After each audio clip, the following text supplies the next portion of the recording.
Europe 1. Le grand direct des médias, Jean-Marc Morandini. Et le fait du jour, c'est donc cette colère de Mireille Dumas contre France 3 concernant son émission Le Poids des Noms qui est programmée mi-mars. Elle explique ce matin dans Le Parisien que France 3 exigeait que soit retiré du sommaire de l'émission un documentaire de 30 minutes consacré à Laurent de Villiers, fils de Philippe de Villiers. Bastien Millot, bonjour. Bonjour Jean-Marc. Vous êtes notre expert en communication. Alors d'abord, que se passe-t-il exactement ? Eh bien ce matin Jean-Marc, à travers ce dossier, c'est tout le problème de la responsabilité éditoriale des patrons de chaîne qui est posée et la question de savoir ce qu'ils ont le droit de diffuser ou non. Le Parisien nous indique ce matin que Mireille Dumas n'en revient toujours pas. La présentatrice, comme vous l'indiquez, va donc revoir le déroulé de son émission qui s'appelle Le Poids du Nom et qui va être diffusée le 18 mars.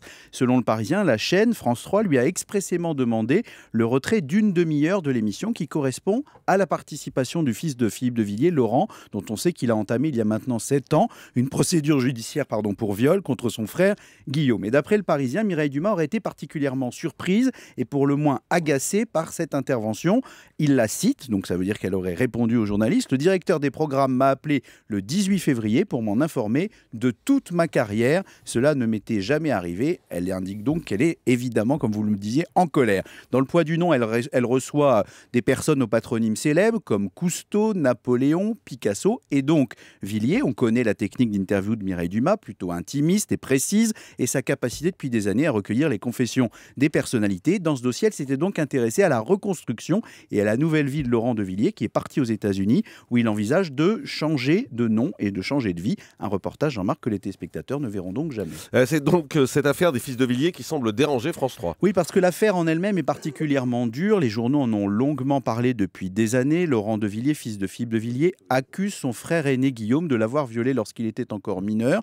Mais finalement, en octobre dernier, après une très longue procédure, la Cour d'appel de Lyon a décidé de ne pas renvoyer Guillaume de Villiers pour viol devant une cour d'assises, confirmant un non-lieu. Son frère, lui, prépare un pourvoi en cassation. Voilà pour la partie judiciaire. Du coup, la réaction de la chaîne, Jean-Marc, a été claire.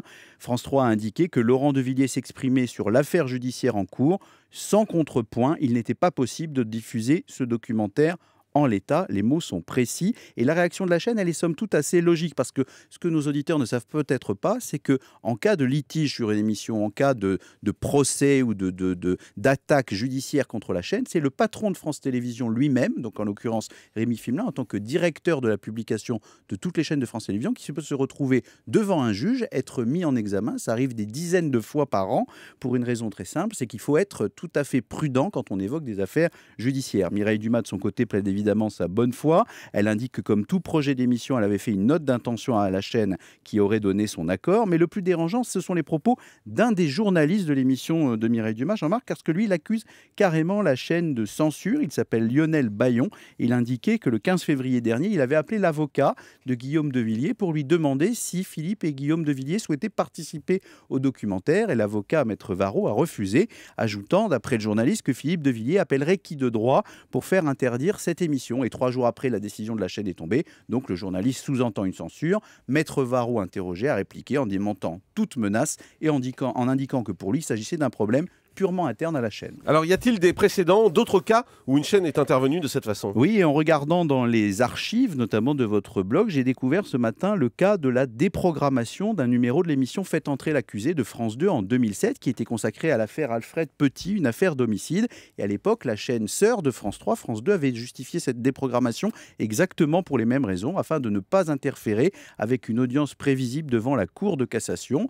Là encore, un pourvoi a été lancé et c'était exactement la même chose qu'aujourd'hui. La chaîne a donc, quoi qu'il arrive, Jean-Marc, le dernier mot, car c'est sa responsabilité de diffuseur et c'est elle qui choisit ou non de mettre à l'antenne les émissions. Quelque chose me dit que Mireille Dumas et France 3 vont se reparler après cet article du Parisien et qu'en termes de conversation, on pourra dire bas les masques. Merci beaucoup, Bastien Millot.